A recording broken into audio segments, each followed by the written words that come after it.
What's up, guys, and welcome back to another episode of Not for the Majority. Again, my name is Nye, and I know, yes, I have been MIA for a little bit. Reason why is because I took a vacation for my birthday, and I did record a video for you guys before I left, but with the algorithm of YouTube and learning how to upload and edit can be really challenging. I did run into a problem where my video was a lot longer than expected, so I did run into some difficulties, but nonetheless, I am here, something fresh, something new. I want to cover a hot topic that's taking place in the NFL right now, and of course, that is the Pennsylvania trade, okay? Now, Carson Wentz was traded from the Eagles to the Colts for a 2021 third-round pick and a 2022 second conditional round pick, which means in turn that can be moved up to a first-round pick.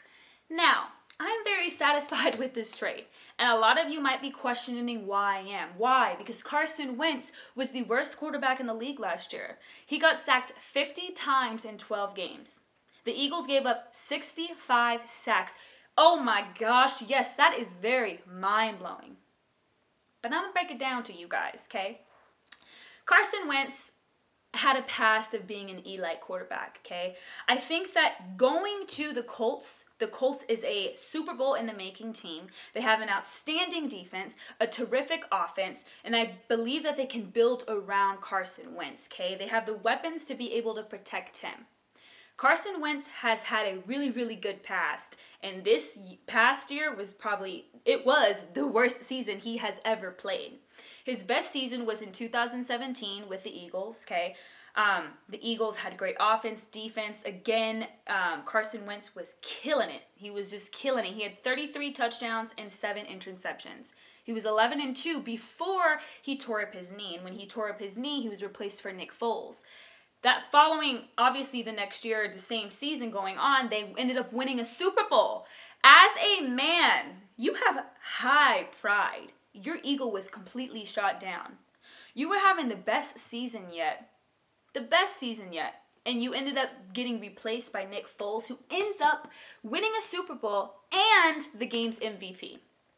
At that point in the moment, your mind, like everyone's been talking about, your mindset is completely messed up at that point. Now you feel like you can come back and you can still do okay, which he came back the 2019 season and he still felt like he can do okay. But the culture and whatever is going on with the Eagles has obviously been trash. Obviously, as you know, Doug Peterson, which was the previous head coach, was just fired. Clearly for a reason. Doug Peterson and Carson Wentz did not have a good relationship. It was reported that they weren't talking for weeks or even months at a time. Carson Wentz wanted out, and they didn't want him either. It was a win-win situation in both because they both wanted out. Now the Eagles I wouldn't say stuck with Jalen Hurts because Jalen Hurts still has the potential to be a good quarterback. Last year was his rookie season, and he did pretty okay for the amount of time that he did play. But to be taken out, as Carson Wentz, to be taken out by a rookie quarterback, again, that is messing up your pride. Now, I don't know what is going on in Carson Wentz's head, but as an audience and standing back, I'm kind of taking a look back and I'm thinking, what is going on in that locker room? What is going on with the culture and the relationships there as to why Carson Wentz is not being as productive as he was? You cannot tell me that someone who was drafted in 2016, the second overall pick, had good statistical season for his first 2 seasons and an okay one in 2019, and all of a sudden he just sucks, and all of a sudden he's not a top-tier quarterback. To me, that seems that there's an issue in the back end. That's why I'm not blaming Carson Wentz. I still feel like he has the opportunity to be really good, and him being with the Colts and them having the weapons to protect him, I think he's going to kill it, and I'm having faith and I'm being positive because you can't ride the Carson Wentz bandwagon when he was doing good and all of a sudden because he is having the worst year yet, you just honestly not believing in him. Now, I am not an Eagles fan. I am a Raiders fan. So I do feel for Eagles fan as far as being frustrated at your quarterback and wondering what the heck is going on. But again, you got to look at the bigger picture and the back end of it. And obviously you see as the head coach, Doug Peterson, was fired. So you can see that there was clearly an issue there. It's not just Carson Wentz as a whole. Now, yes, Carson Wentz cannot complete a pass for anything. He couldn't. He was not the same Carson Wentz that he was back in 2017. He wasn't. And okay again in 2019.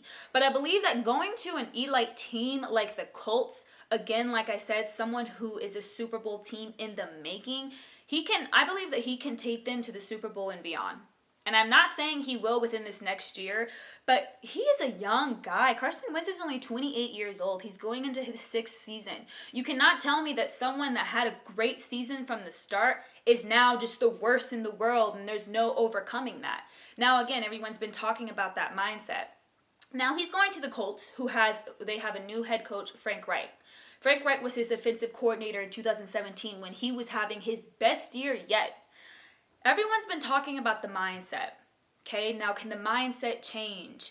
Everyone's been discussing that, and that's kind of something that I wanted to focus and study on, because really, can the mindset change? And yes, I believe that it can. Now, Carson Wentz, again, is not an elite quarterback yet, because he still has the opportunity to be so as Tom Brady. But you see, Tom Brady went into a losing franchise with the worst winning percentage yet, didn't win a Super Bowl since 2002, and completely changed it around. Now, you'd say, oh, there's no comparison again with Carson Wentz and Tom Brady. Again, there is no comparison, but the mindset is the fact that you can have a quarterback go into a team, and if that team believes in you, you can change their mindset and take them to the Super Bowl and beyond, just like Tom Brady and the Bucs did. Now, I'm super excited about this particular trade. Only reason why is because I really believe that Frank Reich can change his mindset and bring him back to the old Carson that he used to be. In 2017, he threw literally 33 touchdowns and 7 interceptions. He was on a roll. He was doing good.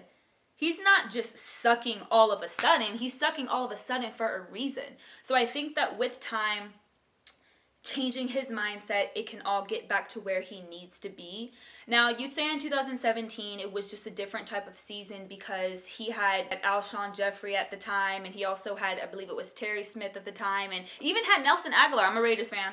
Nelson Aguilar, go ahead and get it. Now, Nelson Aguilar has been doing great with the Raiders, but we're not even talking about that. But Carson Wentz had those pieces to be able to help him, to be able to throw. Now, Carson Wentz, we all know, he knows how to throw the ball. He really does. And he knows how to jump out of the center and dash that ball across that field. And that's what I like about Carson Wentz. That's why I say you can't just take a player who was good then and say all of a sudden he's just going to be the worst, period. The worst, period. There has only been one analyst so far that has said that is even thinking that he's going to be the top 5 tier quarterback. Only one. And I'm also believing that as well because he still has the potential to be that. And he has that great arm, and I went back and I watched his highlights. He has an amazing arm that can be able to get that ball out, and he scrambles when needed. Now, again, when players get hurt, and especially a knee injury such as he had, I have seen it happen where they come back and it's like they're kind of afraid and kind of scared. And I think that maybe that's something Carson Wentz went through for the most part, but seeing his job being taken away, seeing him get benched by a rookie. Now, of course, he had a bad year. The team ended up bringing Jalen Hurts, in the 2020 draft. Okay, Jalen Hurts obviously is a rookie quarterback. He averaged about 5.73 yards a play, while Carson Wentz only averaged about 4.7.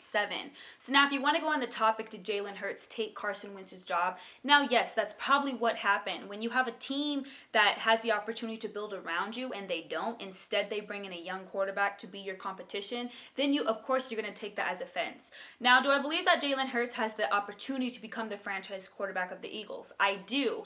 But honestly, there's no way telling. The Eagles have the 6th pick in the draft. So they have the opportunity to kind of bounce back on either ways. They can either build around this young quarterback who has had a good, productive year. Like, he didn't have an amazing rookie year, but he still had a really good, decent year. So they can build around him. Or they can just bring in that competition just to see how well he plays. Just so that he can get, used to the algorithm, used to the playbook, gel with the players, gel in the locker room, because that's so important.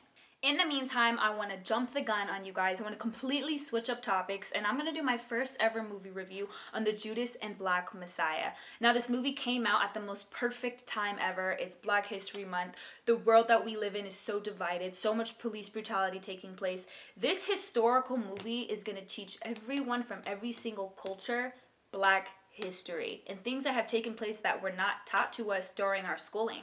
Now, this movie is super emotional. It can leave you feeling 1,000 different ways, and I'm not gonna lie, it left me feeling upset, frustrated and mad the entire movie because honestly, I was just shocked and surprised by a lot, but I'm about to get to that. But it's a super educational movie that you guys should definitely go out and watch. It's on HBO Max. Phenomenal. They did such a good job. The casting, the characters. It's pretty much about the Black Panther Party and the things that they have done. So the Black Panther Party is a revolutionary party that pretty much patrolled African American neighborhoods from police brutality. Not only were they patrolling African American neighborhoods, they were doing so much in their community, such as feeding children, community organization. They were bringing people together. Unity was their number one goal. They were creating medical clinics and healthcare, and it was such a positive organization that was broken down by the government. So I kind of want to discuss it and break down little pieces to you guys, but I'm not gonna ruin it for you guys. I'm not gonna ruin any of it because it's too juicy to be on. Anything is too juicy. I hate when people ruin movies, so this is what I'm not gonna do, but I'm gonna just kind of outline parts for you guys so that you guys are able to understand. Now, two main characters, Fred Hampton, William O'Neill. Daniel Kaluuya actually plays Fred Hampton. Daniel Kaluuya is an amazing actor. He played in Get Out, Black Panther, and what astonishes me about him is that he's from the UK and he has the thickest accent ever, but he is able to come into these major films and completely switch it up and have a normal accent, like a normal American accent, and I think that is so awesome. He is so brilliant and just so good at acting. Like, he has to be honestly one of my most favorite actors at this point because he puts himself in the character role and you can really see the passion that he has to be able to play these roles. So Fred Hampton is the chairman of the Illinois chapter of the Black Panther Party. Now you have William O'Neill, and who played him was actually Keith Stanfield. Keith Stanfield also played in Get Out. Keith Stanfield, I don't know why they give him these insane roles that really kind of just make you dislike him, but he's an amazing actor. He's an amazing actor. But he in this movie is pretty much the bad guy, as you'd say. The government hires him to infiltrate the Black Panther Party. So he's pretty much a spy while he's also in the organization. So it kind of gets a little twisted from points to points because it's so much good information that you're trying to receive. But to kind of break it down to you guys, J. Edgar Hoover pretty much created the FBI intelligence program, and it was pretty much to war on black activists. Any black activists, they tried to shut them down, and it baffles me. It baffles me, and I wish it's just stuff that I've already learned and knew about because you really don't research and focus on it until it's kind of put into your face for the most part. But this is a really good movie because the Black Panther Party has been compared to the KKK for years.